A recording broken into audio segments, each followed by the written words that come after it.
Things are progressing, but slowly. With each new turn that I turn, I'm learning new details. Each a bit more unnerving than the last. In all honesty, I'm beginning to question my own sanity. Maybe I am delusional like many of you suspect. At this point, I couldn't tell you one way or another. What I do know is that even if I am delusional, this is real to me. This is my reality. It's how I am perceiving it. And there is no alternative for me but to face it. So, I'll continue to do just that. So, Beth, I started looking into her a little more yesterday, per your recommendations. I asked a few people about the commotion from the reunion. It led to plenty of dead ends. This person heard it from someone else, who heard it from someone else, etc. Clearly, it wasn't as big a deal as I had originally thought. It was a reunion, at a bar. Based off what I've heard, she wasn't the only non-reunioner wandering around, and the guest list was a joke. Anyway, Jake is the only one that specifically remembers seeing Beth at the reunion. Jake is on the reunion committee. He didn't come to our high school until senior year, so no idea how he got stuck coordinating the reunion. Anyway, he said she only stayed 15 minutes, and he did not recognize her. He insists that he saw me talking to her. So much for his credibility. He was probably drunk. On another note, I finally heard back from the number yesterday afternoon, after being left in suspense for a little over a day. Why did you run off so fast last night? There's something I need to talk to you about, and it's important. Can we talk? Hey, what do you mean? Who is this? I should have never left you behind. The woman you are married to is not who you think she is. There is something you need to see. Stacy? We went to a movie in 9th grade. You tried to kiss me and I sneezed. Remember where I was sitting? Go there and reach under the seat. Text me when you have it. Make sure you'll delete these messages. I knew exactly what seat she was talking about. This was one of my favorite stories from when we were younger. Or from when my wife and I were younger. My wife doesn't remember any of this, and she lived it. How could this person know about it? I went right to the theater. Logical me says that was probably a bad idea. It could be a trap.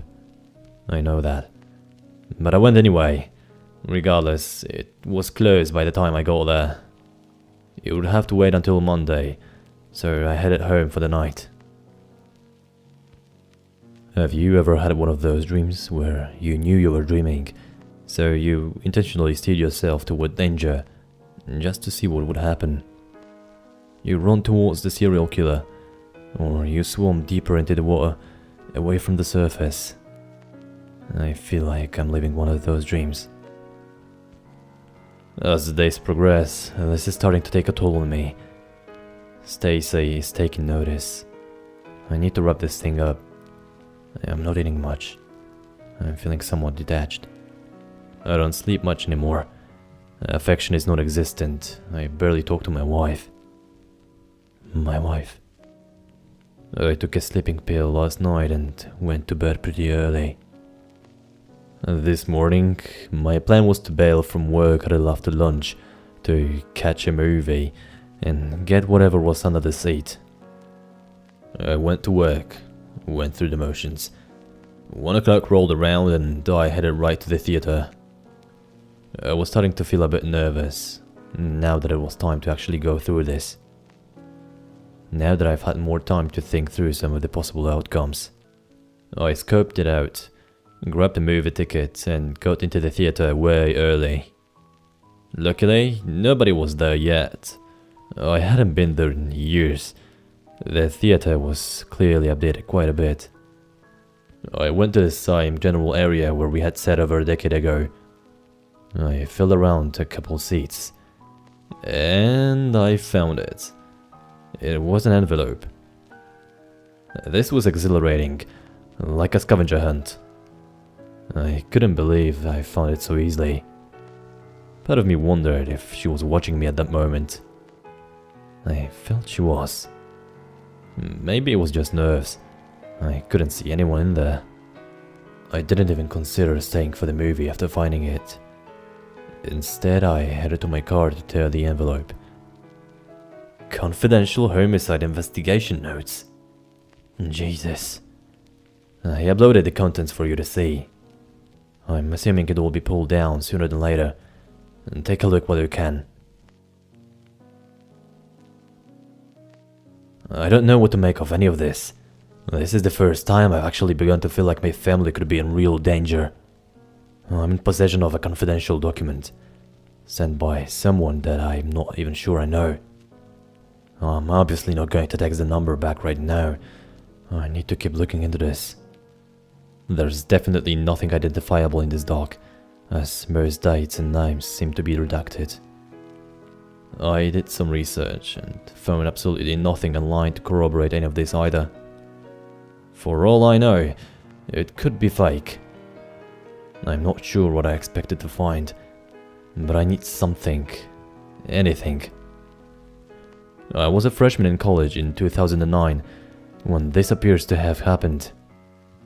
It's obviously confidential, so I wouldn't expect to have heard about it in the media. But it isn't even anything I heard through the grapevine. I'm going to put more time to researching and connecting dots. I guess I'll probably text the number at some point. I'll let you know when I do. Update, 2:54 AM. I cannot find the note. The note is not where I left it. I haven't been able to sleep much, so I got out of my bed and started looking into this more. Last night before bed, I tucked the note inside of my work things, and it's no longer there. She knows. I have to leave.